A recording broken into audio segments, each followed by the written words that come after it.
the world. We don't know that. We don't know that. Yes, we do. Rwanda, Burundi, Somalia, the Kurds in Turkey. Where do you want me to start? 1.5 million displaced people, and we don't know how many have been slaughtered. Displaced is not the same as dead. Well, there could be 100,000 slaughtered, but let's back up a second. You know what? Even NATO says 3,000. Well, no. NATO's talking 3,000 prior to the curtain closing with Milosevic coming down. But we need to give the American people the truth. They're watching these debates every night. They're talking about their sons and daughters fighting and dying, and you can't use numbers that just haven't been verified. You're pulling these numbers out of Let's put those numbers aside. Let's talk about the issue of the ground troops. Yes, I would like to see the U.S. ground troops go in there if that's the only thing that's going to prevent this bloodshed and this slaughter of the Kosovars. However, one thing I've also said before is, why wouldn't we, if we're worrying about our boys dying, why don't we arm the Kosovars and let them go in? I'll support you. Okay? You and I agree. But now here's the problem. You call Congressman Ron Paul an isolationist. If we take your philosophy and your willingness to send American troops to fight in this battle, when there are far more numbers of atrocities being taken place in the countries I mentioned earlier, then what you're saying is you want America to become the world's police force. You want America to stop all genocide, all murder. You want America to get involved in every civil war. This is your special interest here. Well, no, but I don't think you have to explain to the American people why they should send their boys to fight and die all over the world. It's not just my special. I think the stability of Europe has a lot more to do with has economic implications in terms of the United States. It's an important area for us. I think 37,000 Kurds slaughtered in Turkey have a certainly. Or if we talk about the death and misery and mayhem in Rwanda, Burundi, Our Somalia. interests are not as closely tied to so Rwanda. These people can die. No, but they're not as closely tied to that as they are in Europe. Hey, just because there's barbarism going on there that we can't touch right now doesn't mean we have to ignore the barbarism that's going on in Europe today. You know, this is part of the hypocrisy and inconsistency of the side that you take in this whole debate. Look, just again, because we can't fix everything doesn't mean that we shouldn't fix the things that we can fix. And incidentally, this is not about choosing sides between the Serbs and the Albanians. In fact, if history were any guide, our relations have certainly been much closer to the Serbs than they have to the Albanians. But this is about something else. This is about a principle, and that is that you cannot engage in ethnic cleansing, and certainly that you cannot engage in it in Europe at the end of the century. At the end of the century, when we are trying to build, for our own security, a united, democratic Europe, and this is the great cancer in that whole situation. Let's go to Joseph in Pennsylvania. Hi, Joseph. Hi. Very quickly, sir. Go ahead. Okay. What I like to say is that we should go in with ground troops, full force, get this war over with. Get rid of Milosevic. He's just another... Joseph, you go fight, Joseph. You go fight, Joseph. Hold on a second. You say get rid of Milosevic. Gary, how do we know a worse person isn't waiting behind the scenes after Milosevic goes away? There are some other bad people. We don't know what we're going to get after he's gone. Well, there are some bad people in the wings. There's no question, and the ambassador is well aware. There's people like Sess Elge who might even make... We'll pick up that debate. What we should do about Milosevic. We're going to take a break. We'll come back and pick up the debate. Please stay with us. More Hannity and Colmes right after this news update.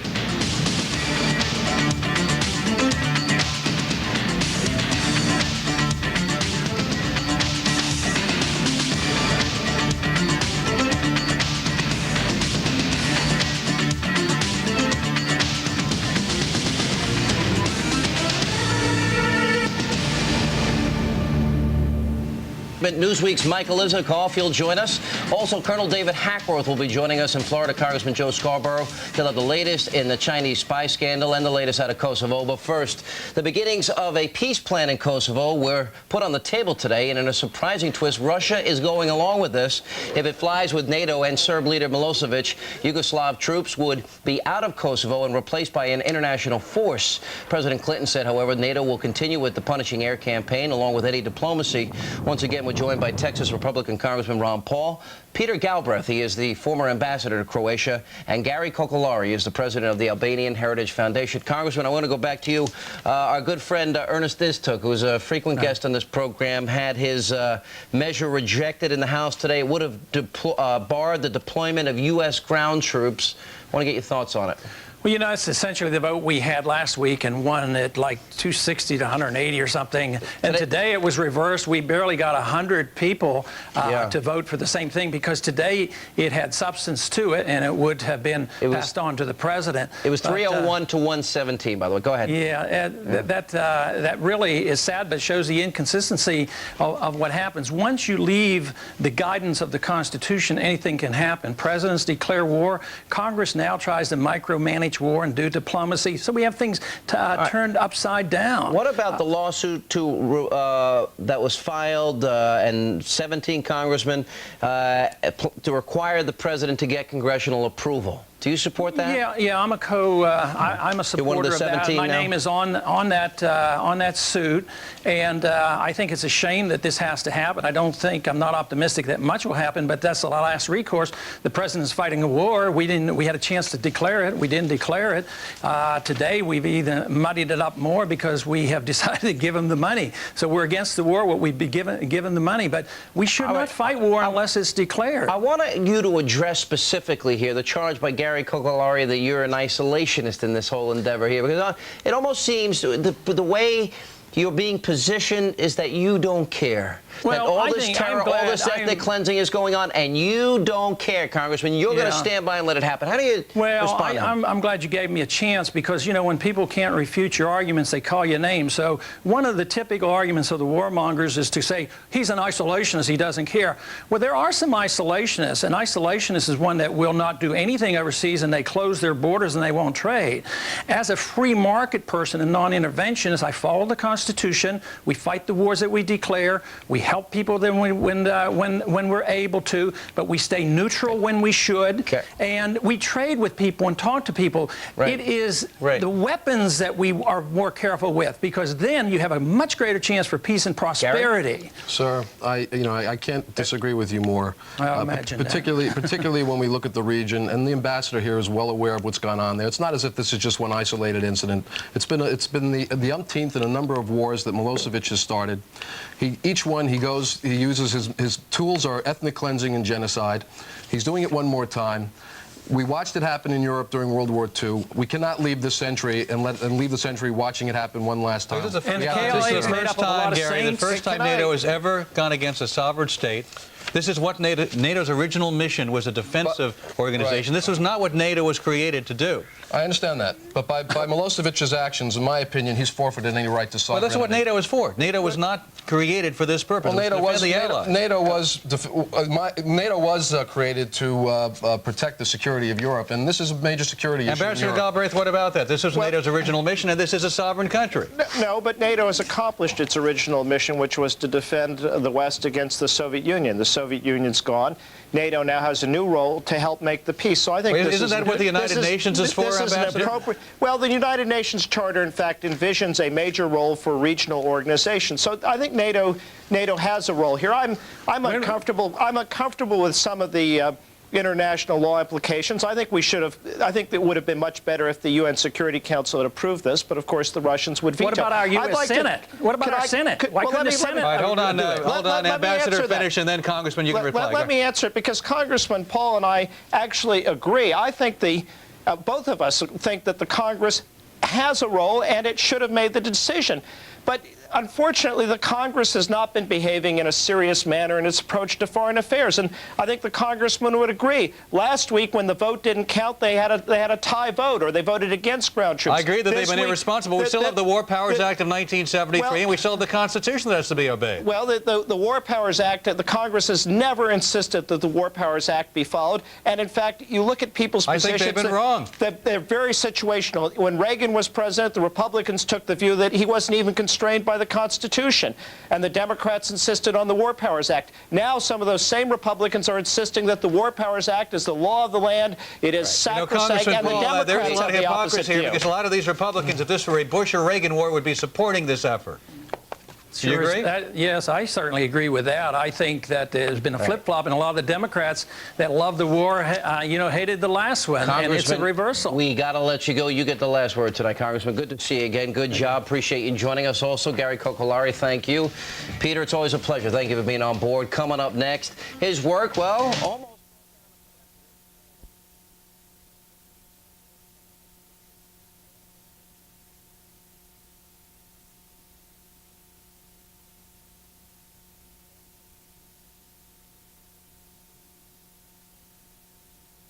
American. As the conflict continues, as the bombing continues, I think the question that Americans and American Serbians as well need to ask themselves is, $6 billion to now be spent between now and September, the $3 billion that has already been spent. Is there not another way to approach this? Is there not a more peaceful way to approach this and save those dollars for American needs? Well, isn't that answer in the hands of Slobodan Milosevic? I don't believe that it is. I believe that Slobodan Milosevic has behaved badly. I believe that he's a thug. I've said that countless numbers of times. I also believe that most Serbians believed that as well. But again, you have a country, you have a president, you need someone behind which you can rally, and that's what the Serbs are forced to do with Milosevic. We tried to take him out of power 2 years ago through democratic means. We had no support from the West. All right, so Gary, what about other options? The Albanians tried other options for almost a decade. They tried passive resistance. It got them nowhere. Milosevic, while they were negotiating with Milosevic in this last round of attempts, in fact, he was going ahead and implementing his plan of ethnic cleansing of the Albanians. So I think we had gone about as far as we could with negotiations, and this is why the military option had to be exercised. Mara refers to the money, several $billion spent so far, more on the way. Congress is talking about appropriating as much as $18 billion for this war effort and also to rebuild the military. Do you think that Americans are finally going to grow tired of paying for it? Well, I'm a taxpayer, and I don't like having to have my money go to guns as opposed to butter, but you know, we are a world leader, and unfortunately at times we're going to have to take a stand if it's in the name of freedom and justice. But Gary, as world leaders, don't you think that we have a responsibility to perhaps consider other methods? After 28 days of bombing, it seems that probably the only way that this is going to be resolved is on the ground. As an American, do you want to see American boys come home in body bags because of a war in Kosovo? I don't. I prefer not to, but my family served this country in other wars, and there is another option. The Albanian boys, known as the Kosovo Liberation Army, are more than willing to lead the way and put their lives on the line. Yes, and I noticed that recently in the media they've shown several hundred of them going from America and Canada there to, quote, kill some Serbs. They're going there to defend their homeland. That's why they're going there, and to liberate their homeland. Okay, and what about their homeland here? Where's their loyalty to the United States of America? See, these are questions that I think that as American-born people, you and I need to ask ourselves. And perhaps we need to go to our communities and say, maybe we start looking at this from a different perspective. Maybe there is a peaceful solution. Maybe the UN might be the forces that should be suggested to be in Kosovo. Rather than NATO? Absolutely not. Why not? Why? Because we know Milosevic will only try to use his influence or relationship with the Russians and the Chinese to try to split any alliance. So absolutely not. So NATO, which is now on the side of the Albanians from Kosovo, is the only force that you would recognize as viable in the Balkans? In my opinion, that's correct. My opinion, incorrect. You mentioned the idea that American Serbians are signing up to go over and join the KLA. No, I said American Albanians. Excuse me, forgive me, that's okay. my mistake. Would you advocate arming the KLA? Would you accept that arming the KLA might be a way to get out of this mess without American troops going in? Someone has quietly been arming the KLA for the past, let's call it, 8 years. There have been suggestions. I can tell you who that someone is. Please It's been do. the Albanian diaspora here in the United States and in Europe, and it's been honest working people that have put that money up. And I happen to know where that money's coming from. I know where that money's coming from. I know where that money's coming from, ma'am. The Albanian Kosovo Liberation Army has been funded in large part by heroin sales in Western Europe. That is a complete lie. That is a complete lie with the Serbs propose. I know the people that it's coming from, ma'am. So please don't tell me that. All right, we're going to have to take a break here on that note.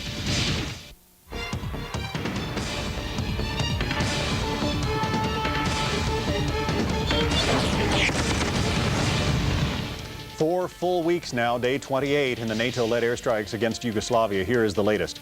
The Montenegrin government says Serb forces have sealed off its border to Croatia. Roadblocks have been set up near the crossing so no one can get through. NATO is focusing its attacks on Serbian military targets. More than a dozen were bombed last night, including tanks and a troop assembly area. It says Serb ground troops remain a key target. And there are reports refugees are being used as human shields and blood donors for Serb forces. NATO says the war crimes will not be ignored. And still with us from Chicago, of the Serbian National Defense Council of America, Mara Milanovic, And here in our studio, the president of the Albanian Heritage Foundation, Gary Kokolari. Now, Gary, just before the break, Mara was saying that drug sales, heroin sales, may have funded the KLA. I want to give you a chance to respond. The Serbs would absolutely love the American public to hear that and believe it, but it's absolutely false. The money's coming from honest working people, men that clean this office building that we're sitting in right now, men that run small businesses like pizza parlors, men that work as doormen here in New York. And I think it's a gross insult to these hardworking people that care about the I would never that insult care those about people, the livelihood Gary. of their brethren in Kosovo and insult them like that. Mara. I would never do that, but I will tell you that the reports Do you have that proof do you have proof that it's coming from drug dealers? the only Do you thing have that proof I've of that? Because if you don't have proof, don't say it, ma'am. May I say something?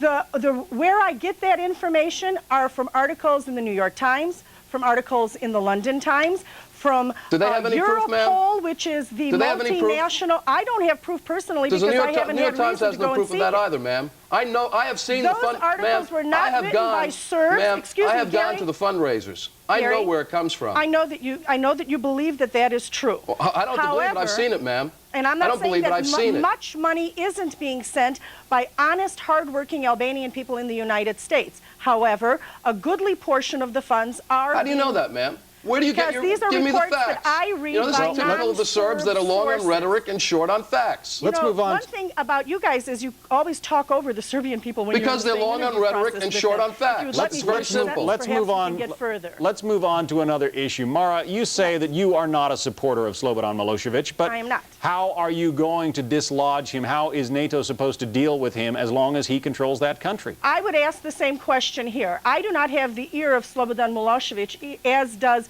no Serbian regular working person who lives in Serbia, much as I don't have the ear of President Clinton. So to assume that I, from Chicago, or some person who teaches in Belgrade can call up Slobodan Milosevic and say, you know, Mr. Milosevic, it's time for you to change your policies, is ludicrous. I think that the way to approach that is from an international perspective, seeking a peaceful resolution. Perhaps one of the thoughts might be is call a unilateral ceasefire for 24 hours. 24 hours is not a long time. Let's pretend like it's raining and they can't send the sorties with any great regularity. Let's see if the Serbs respond to that. And then let's create a peaceful solution. Gary Kokolari, Mara Milanovic, thanks very much for being with us today. Thank you very much. And for the latest on the...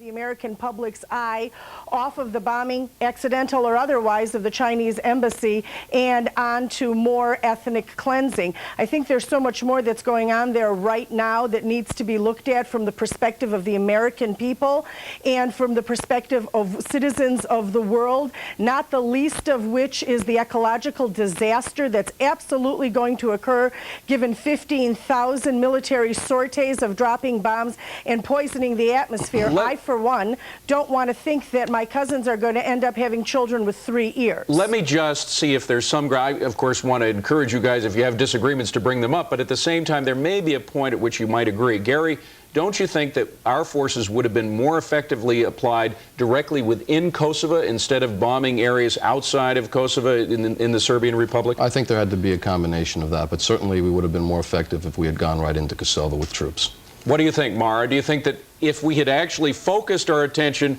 on the damage that was being done to ethnic Albanians in Kosovo, that perhaps this might have even been an action you could have supported? I think that if we had gone away from bombing and tried to figure out within 50 days, there has to have been some point where they could have come together at another peace table instead of, as Jamie Shea says, unless Milosevic agrees unequivocally to his 5 points with yes, yes, yes, yes, and yes, there can be no further talk of peace. The arrogance is unbelievable. Well, Gary, go ahead. Well, you talk about arrogance. I call it really, it's not arrogance. It's a question of being a serial ethnic cleanser and a serial genocidal murderer.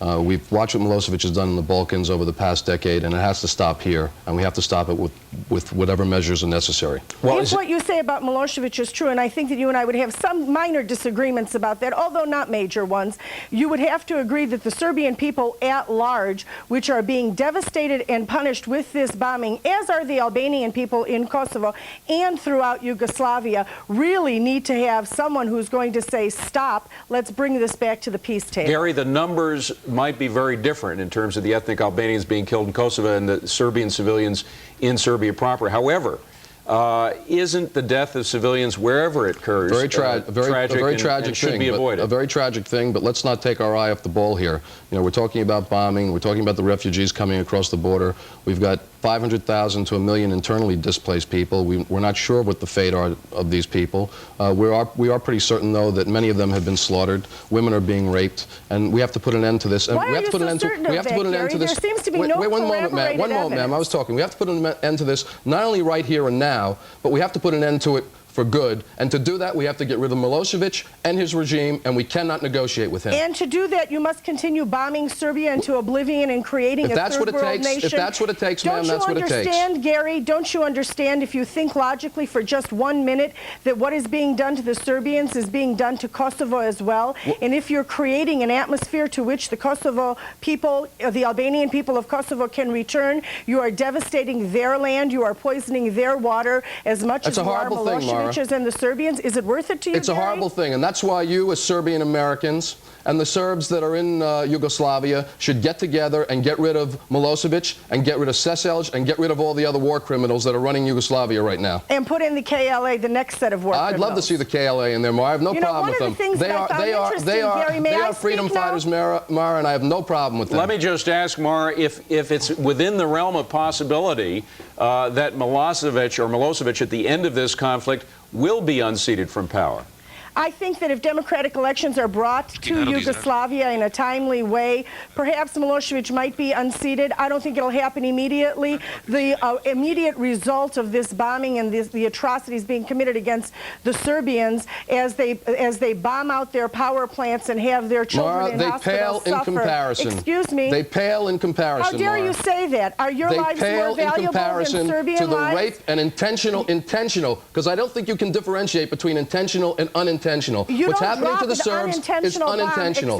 The slaughter of the Albanians is intentional. You do know a difference between the words. False. The slaughter, as you call it, of the Albanians is as yet unsubstantiated. Is unintentional and substantiated. And secondly, the bombing that has been brought upon the entire Balkan Peninsula by NATO is what really caused the displacement of the Albanians from Kosovo, and I think that any thinking individual would agree with that. Well, Mara, I want you and I to come back here when we do substantiate that slaughter, and let's see what you have to say. All right, that challenge, we'll have to wait. We'll see what happens after the Kosovo operation is wrapped up, and indeed, I'm sure there will be troops going in there to check out these claims. Mara Milanovic and Gary Kokolari, we thank you both for joining us today. Thank you. Appreciate you coming in. And coming up, the money-making force may be with you if you can find those old Star Wars.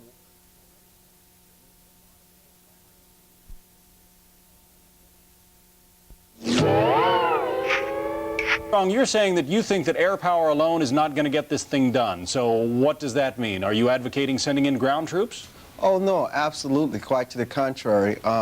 Actually, I think the history of that territory will show us that our engagement in that area, it just will not work. I mean, this is not something that has just started. I mean, these people have been at war for centuries. It's a way of life for them. They expect it. They grow up expecting to go to war and fight and to die. And obviously, even with reports coming out of that area this week about finally there were some breaks in the clouds where they could really target their missiles more and hit the targets that they're aiming for, is a sign that, I mean, if you got to wait on nature to allow you to go in and hit your targets to sort of accomplish your goal, then you have you're really facing some tough obstacles. Obviously, the weather, the terrain, the mountainous area. I mean, it all goes against what the United States is trying to accomplish. It's ridiculous to think that you can just use airstrikes. And plus, you're sort of fighting with people who are accustomed to guerrilla warfare. They've been able to hide their machinery, their weapons, and also disguise their troops through camouflage. We're really fighting an uphill battle. And if we were to commit soldiers to that area, I think it would be even more devastating for us and our NATO allies. But Armstrong, what about that announcement that just came out a little while ago that the Serbs say they're ready to declare a unilateral ceasefire? Doesn't that mean that the air war has had some, at least for us, positive effect? Oh, I don't think so. I think the report from your reporter from Brussels says it all. He wanted to make sure that he got all the Albanians out, hundreds and thousands of them, and all of a sudden he thinks he can just wave a white flag and say, now let us have a ceasefire. This man is not dumb. He's not stupid. He knows exactly what he's doing. That is why the NATO allies of the United States, in the report that you just showed across your screen, outrightly rejected his ceasefire because it has no meaning. They want to be able to send the refugees back into Kosovo. Kosovo should be able to govern itself. They want NATO to establish troops there to monitor the situation to make sure that Milosevic is for real. And realizing all this, they know that Milosevic is not going to give in to these demands, and the war, and that's exactly what it is, will continue. Let's go to Gary Kokolari. Gary, is it pointless to try to use air power against the Serbs? I think it's just part of a repertoire that we're going to have to use to correct this situation. I don't know what this means in terms of the unilateral ceasefire that Milosevic has just come out with. I'm sure he's got something up his sleeve. I don't think we should accept anything short of total capitulation. In terms of the Serbs and their history, they have a great history of slaughtering unarmed people. But when they were confronted with force in Croatia, when they were confronted with force in Bosnia, they ran with their tails between their legs. And they will do the same thing here in Kosovo. So you don't buy the image of them as the persecuted here by the outside world? That would be a joke. To call them persecuted, they're mass genocidal killers. That's all they are. What about the use of ground troops, Gary? Do you think if they're necessary, we're going to have to send them in, and I am one that does not think you're going to see the Serbs put up any sort of resistance.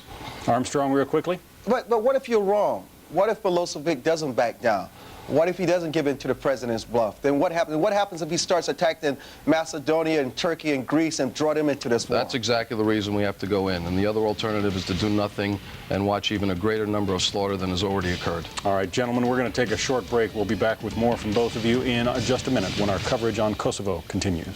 I'd like to go straight to the Pentagon now, and Brian Wilson with word on a NATO missile that may have malfunctioned. Armstrong Williams is a syndicated columnist and also radio and television host.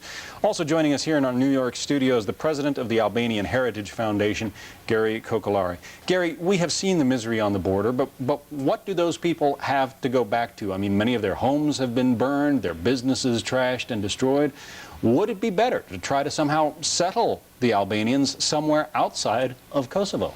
Kosovo is their homeland. They were there before the Serbs were there, and they're going to be there for as long as time exists as we know it. And they're going back there, and they're going to rebuild. Yes, it's going to be a difficult healing process, but as I said, Kosovo is their homeland, and their homeland is calling. What do you think of the notion of taking them out, really, busing them out or flying them out to countries like Norway and even Guantanamo Bay? I'm against that. I think they should keep close to their home, and they should make arrangements for them right there in northern Albania and get them ready to go back to Kosovo as soon as possible. Does that keep the heat on Milosevic, you think? I don't know if that really is what's going to keep the heat on Milosevic. I think military pressure is what's going to keep the heat on Milosevic. Armstrong Williams, you have said that you are skeptical that air power alone is going to change his mind. If it's not going to be air power, what's it going to be? Or do you advocate staying out of this battle altogether? I advocate staying out of it altogether. Actually, we're there now, and I don't want to be critical while our men are at war there, but it certainly would have been the advice, because obviously the president's own top military advised him against going there. There's a reason why past presidents decided not to get involved in this conflict, and where I agree with Gary that they should maintain